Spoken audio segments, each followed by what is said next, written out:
कभी आपने गौर किया है, जीवन में हम जैसा सोचते हैं वैसा ही अपने चारों ओर खींचते चले जाते हैं। हमारी चाह हमारी ऊर्जा तय करती है और यही ऊर्जा धीरे धीरे हमारे जीवन की परिस्थितियों को गढ़ती है। एक बच्चा जब किसी चीज़ के लिए जिद करता है तो वो दिन रात उसी के बारे में सोचता है। उसके सपनों में वही आता है, उसकी बातें उसी के इर्द गिर्द घूमती हैं। धीरे धीरे परिवार, रिश्तेदार और हालात भी उसी दिशा में उसे आगे बढ़ाने लगते हैं। क्या ये संयोग है? नहीं, ये उस चाह की ऊर्जा है जो हर जगह फैलती है। जैसी चाह वैसी ऊर्जा। अगर चाह छोटी होगी तो ऊर्जा भी सीमित होगी। अगर चाह बड़ी होगी तो ऊर्जा भी अनंत बनेगी। यही कारण है कि कई बार जब हम सच्चे मन से किसी लक्ष्य की ओर बढ़ते हैं तो रास्ते अपने आप खुलते जाते हैं। लोग मददगार बनकर सामने आते हैं, अचानक मौके मिलते हैं और जीवन हमें उस दिशा में धकेल देता है जहां हमारी चाह हमें ले जाना चाह रही है। यही तो चमत्कार है। एक साधारण इंसान की कहानी सुनिए। रामू गांव का एक गरीब लड़का था, पर उसकी चाह थी कि वह पढ़ लिख कर बड़ा आदमी बने, अपने माता पिता का नाम रोशन करे। हर दिन वो मेहनत करता, बार बार असफल होता, लेकिन उसकी चाह कभी नहीं टूटी। उसकी यही अटूट चाह ऊर्जा बनकर उसके चारों ओर फैल गई।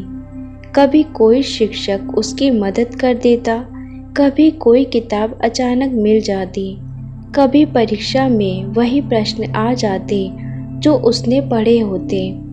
लोग कहते, रामू के साथ तो चमत्कार हो रहे हैं, पर सच ये था कि रामू की चाह ने ही वो चमत्कार रचे थे। जीवन में जब हमारी चाह शुद्ध होती है, उसमें किसी को नुकसान पहुंचाने का भाव नहीं होता। वो सिर्फ हमारे विकास और दूसरों की भलाई के लिए होती है, तो ब्रह्मांड भी पूरी शक्ति से हमारे साथ खड़ा हो जाता है। लेकिन अगर हमारी चाह स्वार्थ से भरी है, डर और ईर्ष्या से जन्मी हो, तो वो चाह हमें थका देती है, कमज़ोर बना देती है, क्योंकि जैसी चाह वैसी ही ऊर्जा। एक और उदाहरण सोचिए।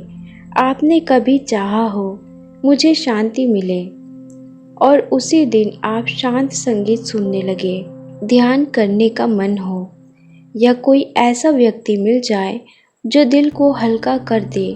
क्या ये महज इत्तेफाक है? नहीं, ये आपकी चाह का असर है। जैसा बीज बोया जाता है वैसा ही पेड़ उगता है, वैसी ही छाया वैसा ही फल।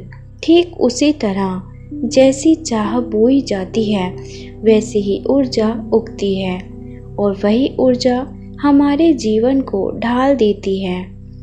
तो अगर आप जीवन में चमत्कार देखना चाहते हैं तो अपनी चाह को बदल दीजिए, नकारात्मक सोच को छोड़ दीजिए, डर और कमी से चाह मत कीजिए, बल्कि प्रेम, विश्वास और सकारात्मकता से चाहिए।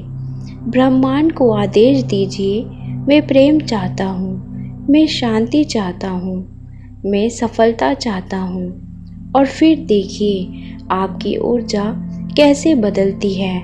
लोग, घटनाएं, अवसर सब आपके पक्ष में आने लगते हैं, और वो पल आएगा जब आप कहेंगे, सचमुच जीवन में चमत्कार हो गया।